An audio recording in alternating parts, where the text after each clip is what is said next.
ఇప్పుడు ఎలా ఉన్నది, దీని గురించే మా తపన.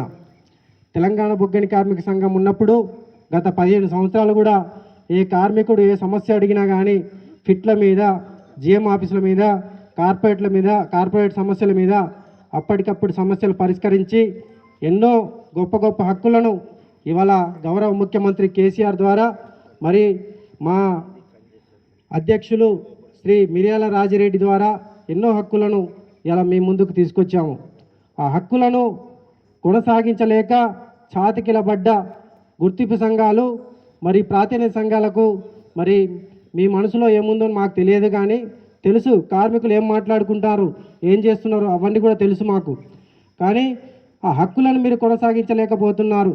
గతంలో టీబీజీ కేసు ఉన్నప్పుడు దానికన్నా ముందు ప్రాతినిధ్య సంఘంగా ఐఎన్టీసీ, గుర్తింపు సంఘంగా ఏఐటీసీ ఉన్నప్పుడు మనకు పిఎంఈ మాస్టర్ లేకపోయి ఉండే. పిఎంఈ మాస్టరు లేకుండా ఉంటే తెలంగాణ బొగ్గని కార్మిక సంఘం వచ్చిన తర్వాత మనకు పిఎంఈ మాస్టర్లు తీసుకొచ్చాము. దాని తర్వాత స్పోర్ట్స్కి వెళ్తే మన చంద్రన్న లాంటి వాళ్ళు స్పోర్ట్స్కి వెళ్తే ఓడి ఇచ్చేది, కానీ ప్లేడెక్ వర్తించేది కాదు అది. అలాంటి దాన్ని మాస్టర్ కింద కన్వర్ట్ చేసి ఇవాళ మాస్టర్ని తీసుకుంటున్నాము. ఇవాళ మహిళా సోదరులు సింగరేణిలో లేరు గతంలో, ఇవాళ మహిళా కార్మికులను ఇలా తీసుకొచ్చిందంటే ఓన్లీ వన్ కేసీఆర్ ద్వారానే, ఇలా తెలంగాణ బొగ్గని కార్మిక సంఘం ద్వారానే ఇవాళ తీసుకొచ్చాము. ఇలాంటి గొప్ప గొప్ప హక్కులను కూడా తెలంగాణ బొగ్గని కార్మిక సంఘం తీసుకొచ్చింది. మా టీబీజీ కేసులో ఏమేమి జరిగాయో ఒక 100 నుంచి 200 సమస్యల మీద పోరాడి వాటిని సర్క్యులర్ రూపంలో తీసుకొచ్చాము. మరి వాటిని మీరు కొనసాగించలేకపోతున్నారు. మరి ఎవరు తప్పిద్దాలు? మీరు తీసుకొచ్చిన హక్కులలో కొన్ని కూడా మీరు మేనిఫెస్టోలో పెట్టిన కొన్ని హక్కులను కూడా సాధించుకోలేకపోతున్నారు.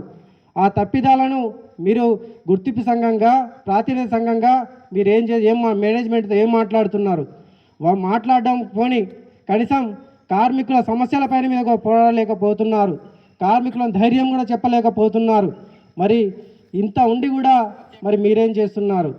గౌరవ ముఖ్యమంత్రి కేసీఆర్ గారు తెలంగాణ రాకపోతే తెలంగాణ కోసం వాళ్ళ పదవులను కూడా త్యాగం చేసి తెలంగాణ కోసం, తెలంగాణ తీసుకొని రావడం కోసం అప్పుడు మినిస్టర్గా ఉన్నా కానీ మినిస్టర్ రాజీనామా చేసిండు.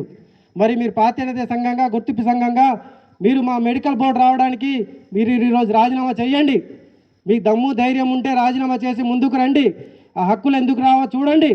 లేకపోతే కార్మికుల కోసం ఈరోజు మీరు అమర నిరాదీక్ష బట్టి భవిష్యత్ కార్యక్రమాన్ని చేయండి. దానికి అందరం మేము కూడా కలిసి వస్తామని కోరుకుంటూ ఈ అవకాశం ఇచ్చిన పెద్దలందరికీ కూడా ధన్యవాదాలు తెలుపుతూ ముగిస్తున్నాను.